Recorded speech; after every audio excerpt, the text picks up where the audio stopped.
everyone. Let's begin one more episode of Let's Talk today. Today we'll be talking about parapsychism and leadership. Thank you very much for your participation here with us. Anytime you've got any question ask, please feel free to use the comment section right on your right hand side of the screen, and we'll be responding to them as soon as possible. It's important to begin to get started with the principle of disbelief, which is very important for us to say that don't assume that what will be said here in the debate is absolutely true. Study, reflect, do researches, expand your knowledge. Don't believe in anything without thinking over it, right? And more importantly, experiment. Have your own experiences and opinion. To talk about parapsychism and leadership today, let me introduce you to our team. Cicero Schoenemann, talking from Germany. Welcome, Cicero. Hi, hello. Hi, everyone. It's very good. And our friends from Romania, Adina Oprea. Welcome, Adina. Thank you for accepting our invitation. Thank you. It's a pleasure to be here with you. Thank you. Okay, Adina. And for the first time in Let's Talk, Liliana Alexandre from Isaac, Brazil. Thank you for accepting our invitation as well, Liliana. Welcome. Hello, everyone. Thank you for having me. I'm very happy to be here and have been invited. Thank you. Very good, people. Our debate is based on consensuality, but what is consensuality? Consensuality is a neuroscience that studies the consciousness as a whole, right? Consciousness is me, is you, everyone in human life, okay?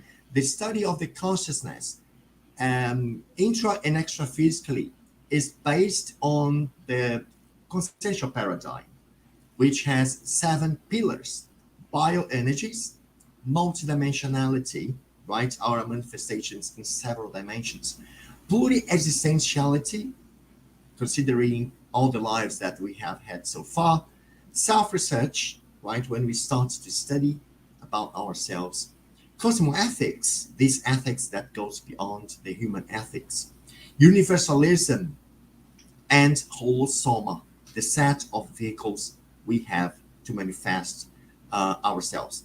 The physical body, the one we are here now, the energetic body from the holo chakra, the psychosoma, the emotional body, and the mental soma, the body of the ideas, discernment, and logic.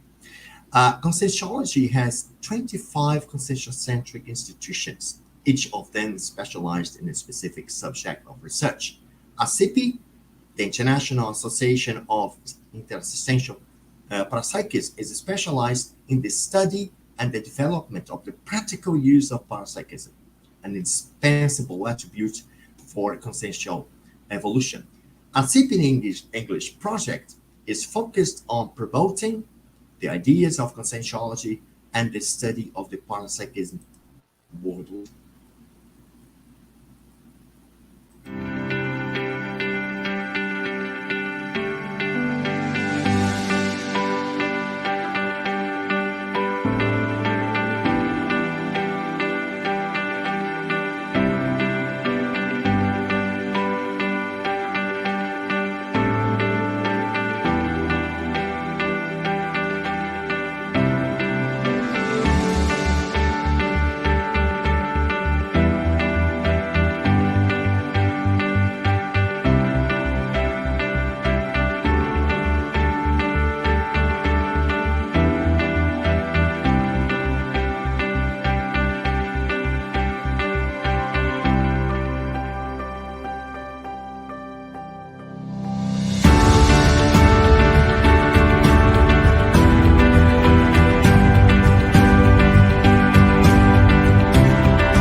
Very good. So let's get started with our today's topic, parapsychism and leadership, right? I would start by defining what parapsychism is, right? Parapsychism is the act of experiencing energetic, anemic, parapsychic perceptions beyond the five physical senses in the intraphysical reality, the one we are in now, right? Or in other dimensions, of course, in the multidimensionality. So it means that it's like experiencing a parallel reality, but an extra-physical reality, um, together with this reality, right? In our everyday life experiences. So today we'll be talking exactly about this: is how to recognize, right, the signals from the extra-physical dimensions happening in our everyday life, because they are happening all the time, whether you are aware of it or not. So they are there all the time, and it's best when we can notice and make the most of it.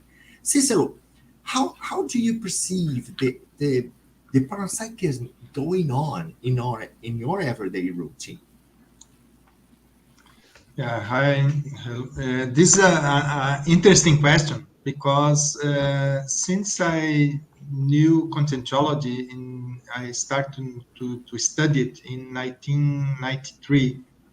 I perceive this reality that you just described. So I start to study deeply extrasensory perceptions and techniques, how we can develop it. So it's not something that just happen, but we can practice, we can improve, and we can become better. And then since I start to have some perceptions, I could perceive it. It makes all difference in the daily routine. So I start first to pay much more attention to the energies of everything. If I go to a meeting, I try to understand what's the pattern of energy of the entire meeting, of the energy of each person in the meeting, and things like this. Or if I have a decision, how I could feel, for example, when I receive an email. Does this email has some energy? Is what is written? Sometimes it's not the message that's coming with the mail. Sometimes we perceive more. We expand these perceptions with parapsychism. And there is, I could say, much more things when it comes the relationship with this extra physical dimension that you just mentioned, and also with extra physical consciousness. So there are also people in between lives, between intraphysical lives, in a period living and extra physically, and there is a lot of interconnection. Sometimes it's not so perceptive, but sometimes it's quite intense, the perceptions in many situations. There are positive aspects, negative aspects. So there are variables that I think they are very important for us to keep together with our daily routine. So this is a brief summary, I think. I described many aspects. Thank you. Okay, we can open to any comments from Liliana and Antina. Be comfortable. Can I add something? Yeah, sure. Sorry. Following what Cicero was saying, in the English language and in the the British culture and stuff, we have as a synonym of parapsychic a person that is a psychic. They generally call it psychic, but a parapsychic. The other synonym is sensitive. So, what is this sensitiveness? Is exactly to be able to read the energies. So, it's all about energy, right? And this energy is intraphysical and is extraphysical. And we are all, in theory, parapsychic, but some of us have developed these more because we have been developing this characteristic, this instrument, this tool more along many lifetimes, and therefore we are more perceptive of these differences in the energies. We can read more. We can read between the lines, so to speak, when we read an email, as Cicero was saying, or when you look at a person, or when you go into an environment, anything that is being discussed, and we have more perception because this capacity that we all have and can develop if we want. It goes beyond the five senses. And it's not even the sixth sense that some people talk about. It's much more than that. We can expand it immensely, right?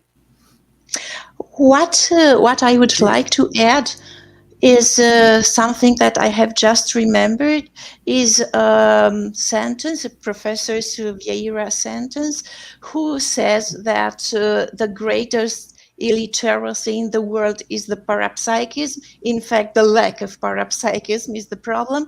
But what I like very much is that the literacy in parapsychism doesn't start with ABC, but with VS, with vibrational state. Yes, Yeah. Indeed. that's interesting. Yeah. Yeah, and because if we just pay Not a sure close everyone attention, knows what is vibrational state. Would oh, you that like would be good to to just, explain. Yes, yeah, go ahead, explain a Diana. little bit Go more? ahead. No, it's just you can work there's techniques that you can use to accelerate the energies of your energosoma, your energetic body, right? And that also has repercussion in all other vehicles of manifestation, the physical body, the soma, the psychosoma, and the mental soma. So you can accelerate to a point where everything, all the energies, and you yourself vibrate. And this is used for many different purposes. It's useful, for instance, for self-defense. When you go into these sort of environments, for instance, that the energy is not so good and you need to do some self-defense, but you can use it for to further your parapsychism, to further your assistance. So and also as a technique to do an out of body experience, to have an out of body experience, to live by the psychosoma, the so-called astral traveling, and many other uses. Right. That's very important to say, right?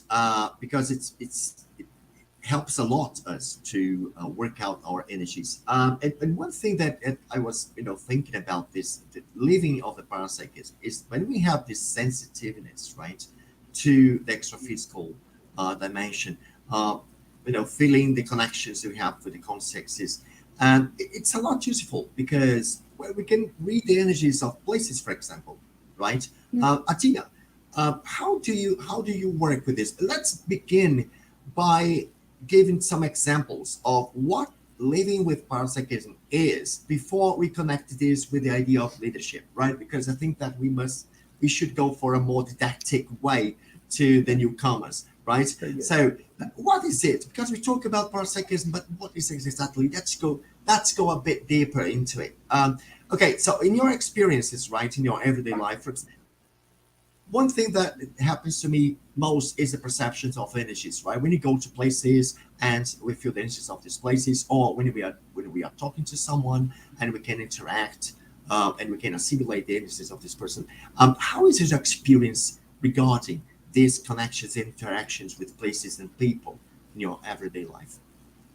Well, first of all, I think that nobody can have a complete image about the environment, about themselves, first of all, about people with whom they interact without parapsychism.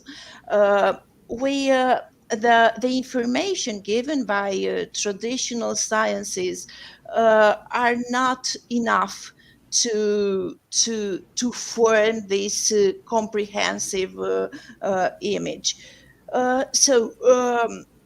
And consequently, nobody can give assistance, a complete, a total assistance without having this ability and trying to develop this ability to improve their parapsychism, their way to feel the energies.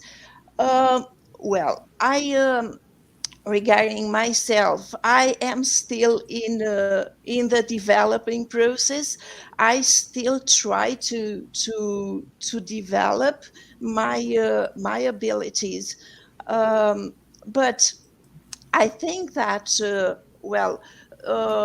the first impression is a good one. What do I feel in the very first moment? But then this first impression is only the base, and on it, uh, I I need to go deeper and try to connect deeper with the environment. Um, well, and I think also that nobody, regarding our topic, our today's topic, I think that nobody can be a real leader, and nobody can develop a real assistant without parapsychism. And because the parapsychism amplifies the self-lucidity, and mm, we can find who we really are, reveals the reality that we cannot perceive with human senses.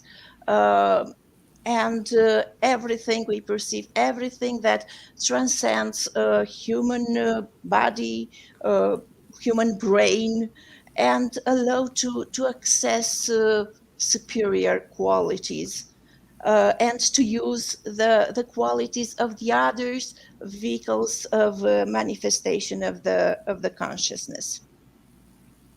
Very good, Adina. Cicero would like to add something, or yeah. Yeah, yeah. I think maybe one aspect, I think it's this aspect of the development. I think this is an important variable, because basically we are every day learning new things, expanding our perceptions and so on, expanding our knowledge, our experience of life. And this, of course, then will come to the subject of leadership. There is a lot of connection to this experience. But in terms of the sensibility, in terms of the expansion of the perceptions, I think it's quite important the practices, to really have some time to work with energies, to have some time to develop, apply some techniques. And there is really today a lot of techniques available. So there are a lot of books available. And this is different. Our time now in history of the world is very different compared to many centuries ago or several other ages, several other moments. We are in a unique, positive moment for development of parapsychism in a good way. So I think this is something that comes and has no end. It will from here start to develop more and more and more. So I think this will be a very common subject for everyone in the world, more or less soon. Not in a high level of parapsychism, but at least people will know. When I say soon, is maybe 100 years. This is not a lot for the entire population, for the entire history of the world. Yeah? So we are talking in a short period, but some years, in this way. So things are changing this direction, like many other things in the world are changing. But I think parapsychism will definitely be part of the life of almost everyone in some time. Yeah, and something important is that when we talk about parapsychism and people think, oh, parapsychic or sensitive, right? As Lena said, he's sensitive or something. It sounds like the person is from outer space, from other planet, or has a special ability, like, where It's they come not a from. gift. It's not a gift. It's a process, Yes, right? It's a process. exactly. As we were saying, I always say, nobody's Liliana, finished. that We it's keep a natural working. process. Yeah, natural process indeed. And that's the thing, there is no evolution without the evolution of parapsychism, without people develop parapsychism in a conscious way on one side, because materialistic people, which is still probably the majority on planet, but they fear parapsychism. And once they realize, if they want to, of course, that it is physiological, it is natural, everyone has it. It's just a matter of using it or not, because it's just a tool, like a leg or an arm, I generally say. You have legs, you use them. You have arms, you use them. Why not your parapsychism? And there, as Cicero was saying, so many different techniques. People just and then the importance for some is, yes, but what is there for me in developing this? Um, we could talk about many things, but the experience is the most important thing. As you experience, you realize what is in it for you, I suppose, right? And that's the process of evolution. We are here to evolve. Evolution is a fact. Everyone is evolving, some faster than others, but it's all about moving forward, up and forward. That's the idea that I have, at least, of evolution, right? Up and forward. definitely. You said something that is very important for me. Is a key obstacle. It's a key bottleneck for people to develop parapsychism. Is the idea of the fear, right? People fear parapsychism, and it's very intriguing. Why? In terms of human being, I'm talking about. Because people go skydiving. They jump from an airplane without parachutes. They go for bungee Yeah. jumping, right? They go for bungee jumping. They go rafting, and they turn off the lights and they have fear spirits. I mean, what? It doesn't make sense. Like, it's intriguing. But anyway, it's part of the human life. I think it's You because cannot. people You are cannot. always afraid of what they cannot see immediately. Exactly. Maybe. Yeah. And they are afraid that if they see something else, maybe this is going to be scary, this is going to be monsters or something. So it's a bit maybe childish of us, human beings, but maybe it's a bit And what it's a goes on. lot based on our the stories and tales that we have heard, in our life, like the contrast between hell and heaven, and Yeah. and things like this. Some of it Right? has to do with religions, right, as well, Exactly. because you Yes. have this formatting. People in different religions have a specific formatting, and if they tell us, "Oh, this thing doesn't exist," and others religion may tell you, "No, you don't do that because that's very dangerous," or all these silly thoughts, and people never experiment with themselves because they go like robotically just following the dogma of their religion or something. So this doesn't help, obviously. So that's the thing with conscientiology. We want to experience, be more scientific, as scientific as we possibly can be, about the study of what it is to be a consciousness, and what we can do, what we cannot do, how do we evolve, and answering, giving answers to the main questions that were already in philosophy, centuries ago. That who am I? Where do I come from? Where do I go after this? And these were the things that led me, for instance, to study philosophy. So, and I found some answers, but not enough. Yes. Fortunately, I found conscientiology. Yes. Yeah, and we were talking about consensuality right at the beginning of our conversation, and it's important to say that, as Atina was saying, right, we are multidimensional beings, right? So we live in We are just multidimensional. having an intraphysical moment. Exactly. And this relation that we have with something coming from extra physical, it's part of our everyday life, right? And I would like to take our conversation to something more like, um, in terms of research, in terms of self knowledge, right? Cicero, and so the importance of for us to apply these techniques, right, in order to develop our parapsychism. Because I was going to say something that is, when we think about parapsychism, we think about the ability of see the other side or hear the other side or get outside of the physical body, out of body projections. But not only this, right?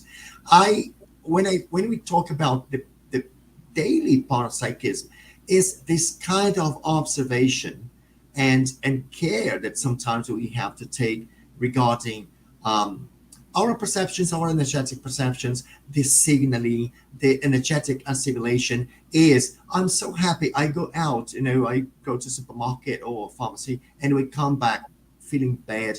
These kind of situations that we don't understand why, but sometimes when we control, when we master the energies, right? When you take care of our energies, they work with energies, we feel a lot better, which is after the interaction with people, because this everyday parapsychics, it's very, very important. So I would like you to go through the idea of this this work with the energies and the importance of our self-knowledge, self-research.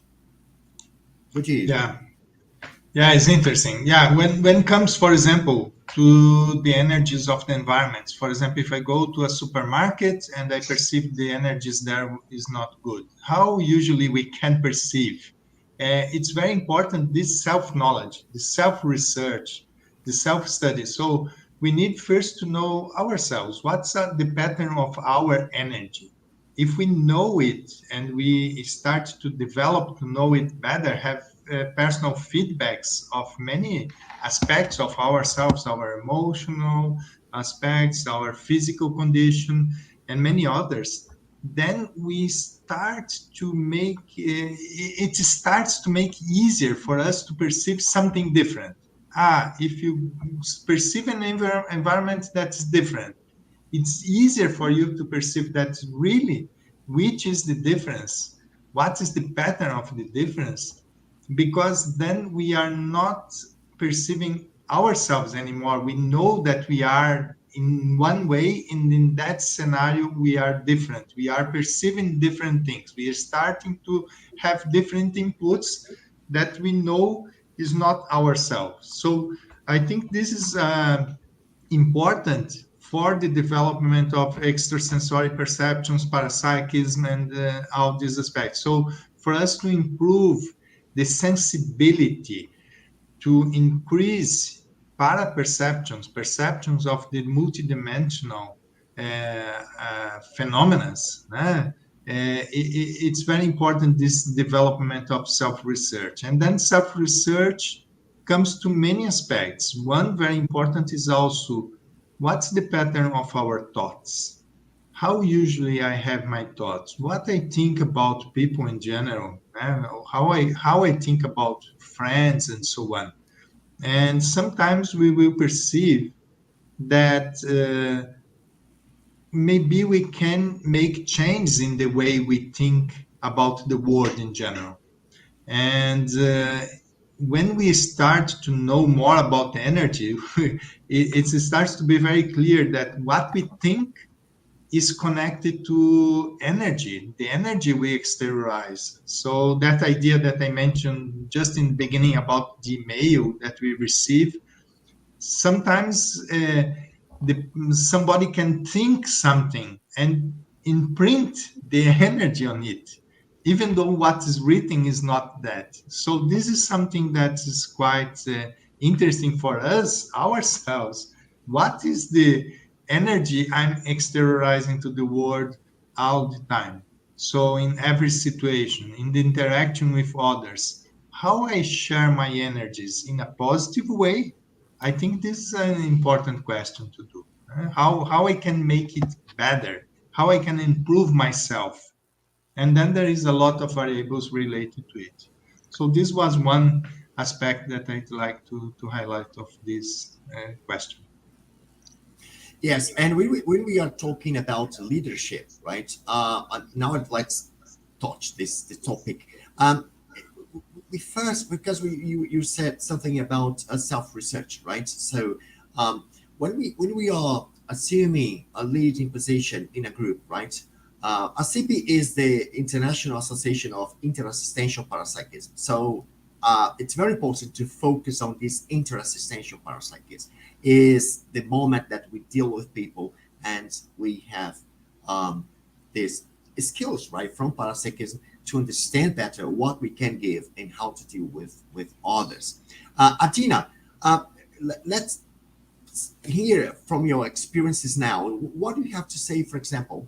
Let's begin with our personal projects, right? Because this decision involves also our behavior change or intraconsciential recycling, right? Which is the moment that we have to change some aspects of your life to to meet to meet the requirements of a task. I would say that I would put things this way. So, what is your experience, right? Because it's important to say that when we have a decision, there is lots of other things involved in this decision. The relationship we have with the extra-physical environment is the first thing that we have to stop and think about. What we have to change, right? What colors I should have, or do I have all the colors that these tasks involve? So this kind of things. How is your experience concerning when you when you do something new, when you accept a leading or an epicenter position?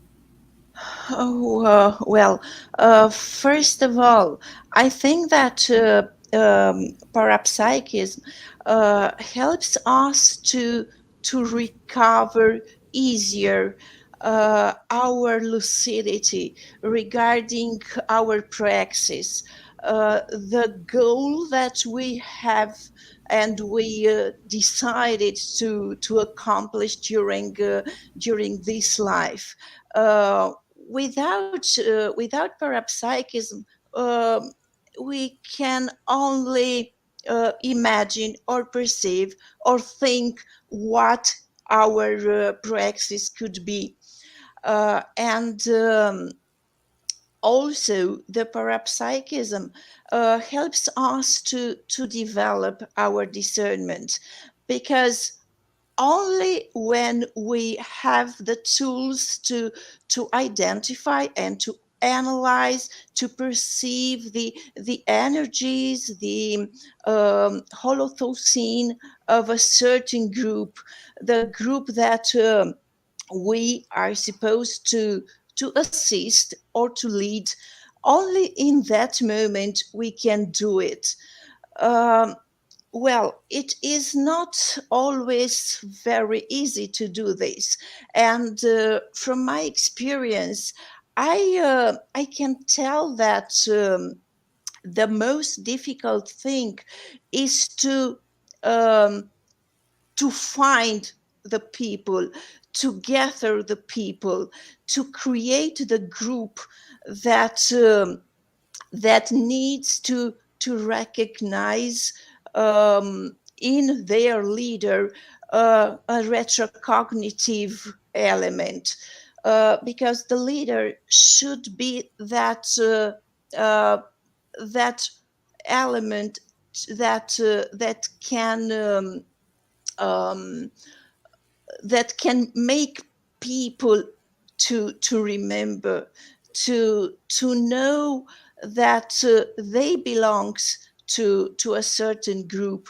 I think that, the group is like an orchestra, and the conductor is the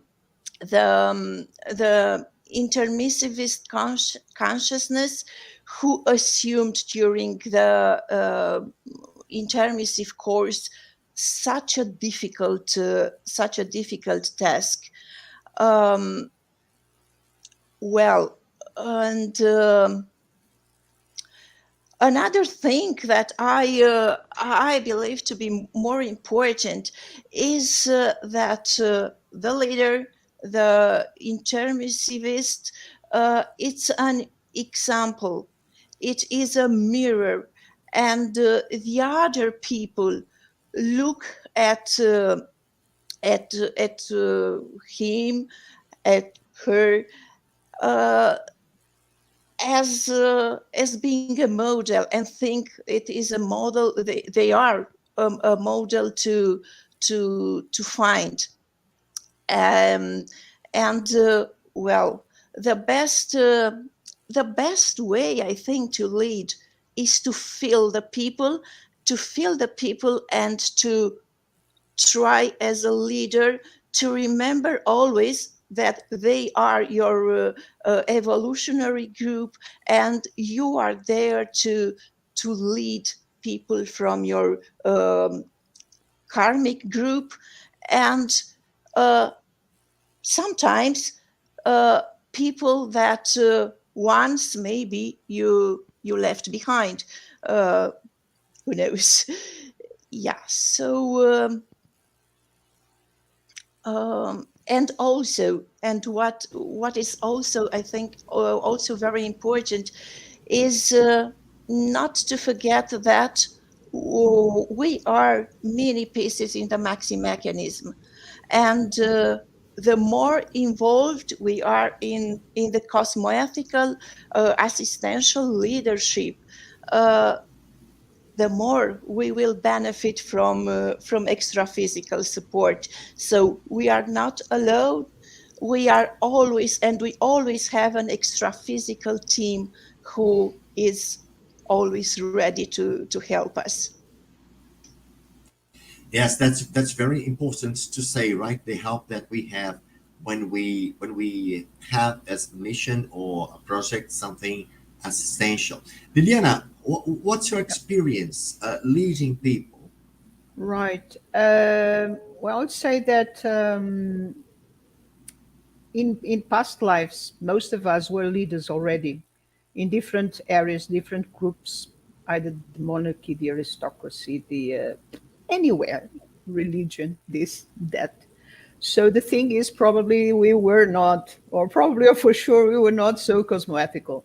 And today, the idea is that we learn to do it. Well, we learn to do it in a cosmoethical way, actually, during the intermissive course, which is people that have done a course during this intermission, which is between last lifetime and the current one, right? Some of us were called, so to speak, to do an intermissive course, and we learned a lot, and we started our intraphysical, our internal recycling for the better then.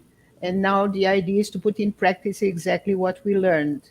And one of these things is a leadership to be done with cosmoethics, because all intermissivists are leaders.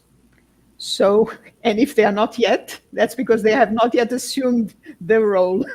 But Yes. that's the thing, you know. And also, in my experience, an intermissivist, a leader is an attractor of consciousness. So, when you form the group, actually, you don't form the group. The group comes to you.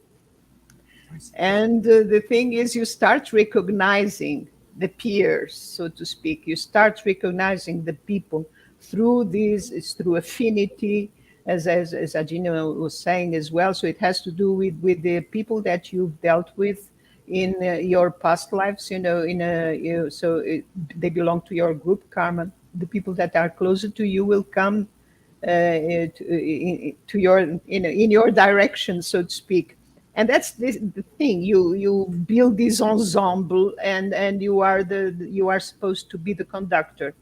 But the most fantastic thing I think about it is that you, as a leader, the idea is that you get to know each member of your team very well, know their strong traits, know their talents, help them evolve, help them recycle what is not yet so mature, and see in them their leadership as well. So you are a leader of leaders. You are not a leader just, you know. So the thing is recognize, motivate, incentivate, put the energy there, put the support, and understand that you're all leaders, right? So it's a more horizontal thing. It's no longer the a leadership that is vertical, but a leadership that, as I generally say, that is horizontal. And so you recognize what ideally your team to doing your whatever it is that you need to do in intersistence. Ideally, your team has different talents and different specialties, And it is very important that you realize that what are their specialty, and you let them act, you let them be the leader in that area. You totally incentivize that, motivate that. That's the idea, because a leader kind of recognizes, observes, knows how to do things as well. So that because you need to teach sometimes as well. So you don't just say, oh, you do it. You also do together with your team.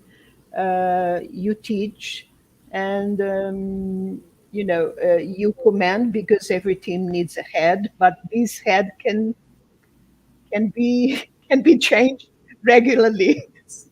Right, this is the Sure. important bit as well. Right, so, and there's different types of or the styles of leadership, if you want. But the thing is, probably we have been leaders so many times that now we may have a mix of strong traits and still weak traits, to immature traits that need to be worked, or things that I feel sometimes that even I'm talking about my experience. So I think, okay, in this area I need to pay attention, I cannot do this, so I need to do this better, or I need to avoid this, or something like that. Because, for instance, you have the leader that is very protective, and I tend to be very protective. But Sometimes, I yeah. can, you cannot overdo it, right? You cannot Yeah, overdo it. sure. You have the leader that is the so-called tractor, and I also have a bit of that. And the tractor Yeah. is generally very demanding and decisive. So in this case, you have to pay attention so that you don't demand so much and that you don't decide Yes. everything. And then you have the entrepreneur, so to speak, which is a very nice thing to be. It's generally very optimistic, and it's ambitious, and it's intuitive. And but the thing here is, you cannot let your impulsiveness take control, and you need to avoid doing. Deciding only on intuition. So you need to have more information. You always need more information. You always need to know more. And then there is the centralizing, the people that like to centralize things, the leader that likes to centralize power and stuff. So this can be generally people very intense. But and the danger here is you have to learn to delegate, and the danger is what is called today micromanagement. The tendency for micromanagement needs to disappear totally, because management is totally negative. So it's a very demanding leadership trait, but it's very, very negative. And I could go on and on, give you examples, because Sure. I've suffered some of that as well. Yes, all of us have actually. Yeah. We have a question from Annie. Let me show this question. How to deal with the problems of the leadership when acting like a leader? Cicero? Okay. Well, I could say problems basically are part of the job. Yeah. So it's like if you are a leader, you have, of course, there will be responsibilities related to the position, to this role. So depends many times on which is the area that you are in the leadership, which is the group that already my Adina and Liliana already mentioned about a lot of groups and so on. This the relevance of the group during the relationship process, and also, of course, and maybe the main problems will be related also to personal skills, personal characteristics. And also, this Lilian was just mentioning these aspects. So depends on some traits that maybe we need to improve in ourselves. Maybe someone that don't like to be criticized. Maybe this will be a big problem during the leadership. So this is something that will, for that person, for that leader, be a problem. Maybe for somebody else in that same position, in that same group, maybe the problems should be other. So I could say problems can also be changed to opportunities of evolving, opportunities of learning. So when we are in a leader position, we are in a moment that maybe we have our consciential lab, our lab of experiences of life, maybe they are can also be improved. So there are conditions that we are facing. We are in contacting with more people. We are uh, taking decisions that maybe will affect more people. And of course, then this we have the pressure of this job, that this task, this project. So usually there you need to understand how to deal with this type of pressures that exists, not only interphysical pressures, but also related to extraphysical environments and relationships and so on, but also the support. Many leaders, they have a lot of support from many people to be a leader, to be in a leader position. So it's important that the leader has some flexible way of being leader, in a condition that the leader don't think to be that he is the best in all aspects of that group. Sometimes the leader don't need to be the best. They needs to be in the role of a leader, and this the leader needs to understand quite well how to deal with this. And also, I think it's very important just to mention, and this is obvious, but sometimes it's good also to share this, that in the same group, in different moments, one can be leader, another time that person could be led by somebody else, and they are all, let's say, everyone can have, or many people can have abilities to be a leader, but it's important also the functional role. What's the position at that moment, at that project, and that situation? So this is also part of how the groups interact. And also another point is that there are different uh, different areas of leadership. For example, in a family, I can be leader of some specific subject in the family, or some specific task, or something specific area. I could be a leader in the family. Maybe in another I'm not. So there are many others in my family, relatives, just an example of family, but could be the same for our normal job, for our volunteer work, and many other aspects. And then there are, and also areas in general that are leaders. For example, there are leaders in writers that are leaders, there are scientists that are leaders, musicians. So there are many different types of skills that creates and the development of new leaders, depending on the area that you also can share more, you can expand, you can make more uh, benefits for a group. Yeah, so the idea is this, that the leader could help others to create a project, a positive project, let's say, in this direction. Of course, a positive leader. We have all types of leader, but let's focus maybe. This is one interesting aspect, of course. So these are some aspects to share. All right, and it's important when we think about a couple, right, husband and wife, when they know their roles, right? It's very important to respect these roles and have the best of what one can do, and and so forth. So if we have this respect to my area, what I can do, what you know my wife can do, I think the relationship will tend to be more successful this way, with this kind of respect, right? We have another question here from Anya again. She asked, "How can we improve our leadership skills, especially when we are intermissivists?" Adina, would you like to answer this one? Okay, I will try. Well, I think, how do I improve my skills?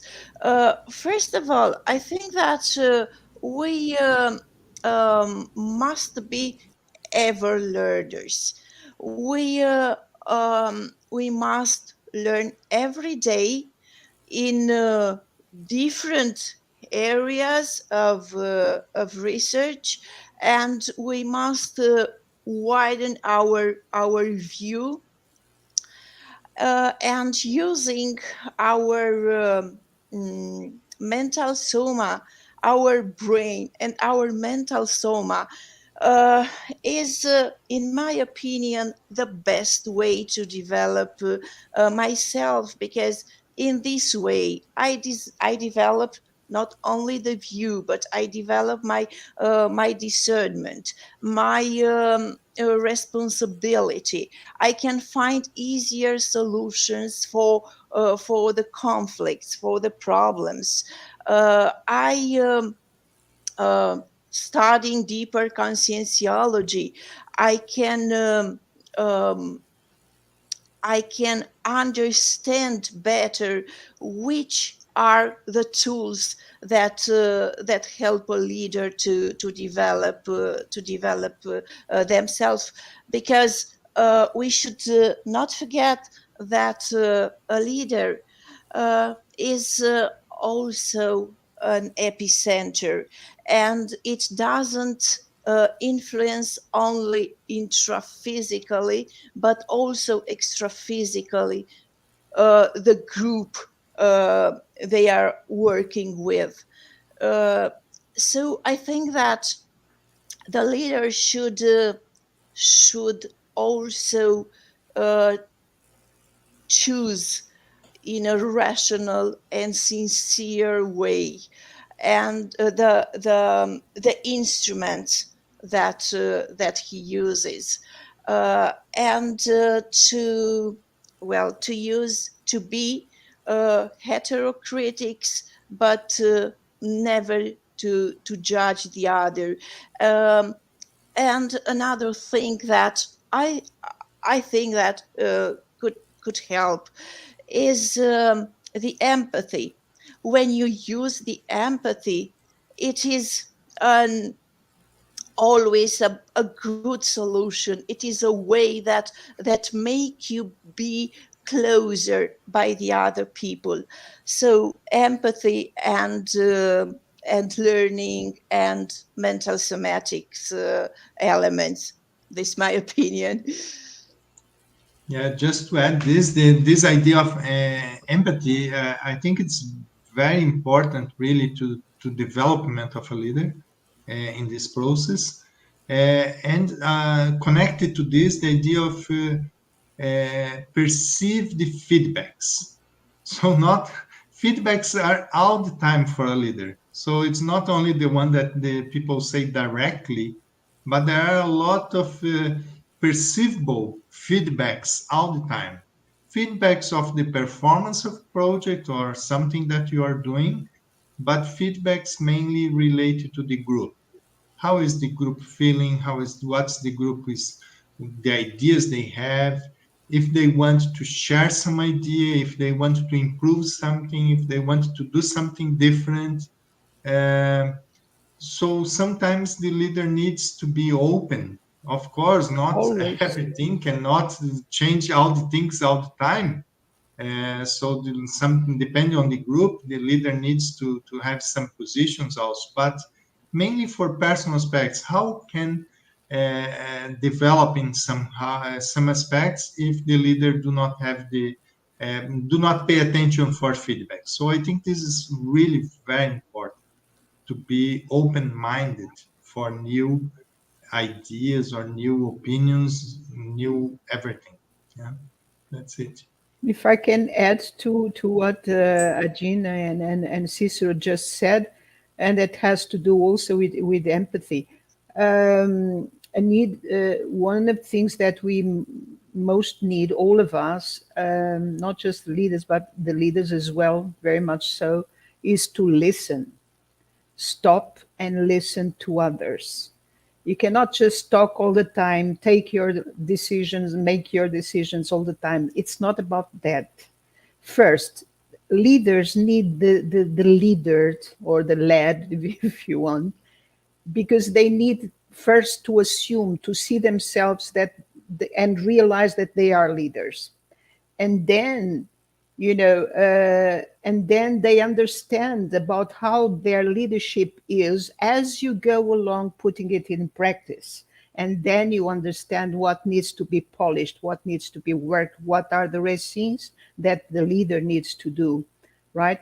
And obviously, there's also something very important, which is self leadership, right? So you need to be courageous. You need to get out of comfort zone, because, as they say these days, life starts beyond the comfort zone, and leadership and evolution, everything starts beyond comfort zone. So, and there's things. So you have to be courageous. You have to be more cosmoethical. You had to be above mesological influences. You need to understand how much you are already a leader, because sometimes you don't have this self-awareness. You need to gain that self-awareness, and then you can expand, and then you can bring it from inside outside, and you can expand that. And there's always this trinomial that Dr. Vieira told us, that about evolutionary intelligence, right? We need to develop parapsychism, communication, right? And also intellectuality. So all that is how you prepare, so to speak, right, for these things, I suppose. And but the listening thing is I don't know. I'm not saying everything, but a leader that doesn't listen is never a good commander, is never a good leader. You need to listen. You need to give feedback instead of criticism. Feedback, you need to receive and give feedback. It has to work both ways. And be always open to discuss everything, to new ideas, to new ways of seeing things, perceiving things. We don't know it all. None of us do, right? It's all a process. We are all learning with each other, really, right? So that's my view of it. That's very good. Very well said, Lydiana. And we have to pay special attention to the role of parapsychism in it all, right? How Yeah. much the parapsychism will enhance our perception, our listening skills, right? And what we are listening, right? It's very important to ask ourselves what I am listening. What can I see Yes. from the consciousness, right? How I interpret it, because sometimes when someone is rude or aggressive towards us, it's a cry for help. It is Actually, always. It is generally. Yes, because the person is yeah, suffering at some point, and you exactly. need to understand this, see where he or she is suffering, and see how can I help that? Where can I help there? What can I do here? And then that thing vanishes. That's And right. then there's That's there's right. one other thing that I think it's very interesting. Sometimes you see, there's the leader that you see, but sometimes the leader is not the person that you are seeing, because you can be like the Brazilians say, the pau da barraca, right? I understood very early this was what I was in my family. And then from then on, in many other situations, I'm not the person that is in front many times, but I am the person that is holding the thing together. Kind of, Exactly. that's also my experience. So It, you it, it- have the energy. It's your type of energy that sustains the recycling of others, or something, the thing, you know it's the welcoming thing as well. And it's exactly. You say it's another way. in financial area, you say stakeholder. It's a stakeholder. So you are the stakeholder of the situation, right? More or less like that. Eliane Votzlau, oh, thank you for your participation, Eliane. Eliane is here with us. Very well said, Lilian. Evolution starts beyond the comfort zone. That's right. Okay. And the importance of uh, forming new leaders, right? Educating people to be new leaders. I think this the main role of a leader is to make new leaders, right? To make people assume exactly their Yes. responsibility and show them how to leave the comfort zone to learn something new and to recycle those behaviors and aspects of our character personality that need to be changed in order to improve the way that we see the world. we are interacting with people, right? Very nice people. Unfortunately, our time is over now. Well, let's go for the goodbye section. Let's go for Cicero, your final words. Yeah, I think it was nice to talk about this subject, and I just like to say to end that a good leader is example for others, and also to think about is the pattern of your energies a good example for others. So this is part of the process. Thank you. Um, yeah, I will. Go ahead, Rosa. I I will add um, something again that Professor Vieira says, that a leader should be equipped with a binocular, with a microscope, and with a torch in order to understand better the people they lead. Thank you. Very nice. I think that Liliana, sums your it up. wrapping up words. That sums it up completely.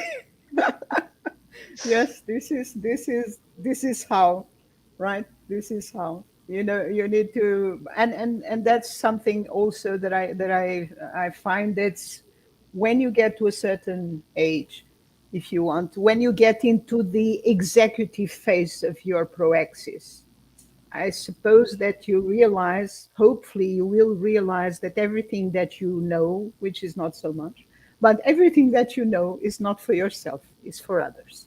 So that is why we need to transmit, to communicate, to teach, it's not for us. It's all about interassistance.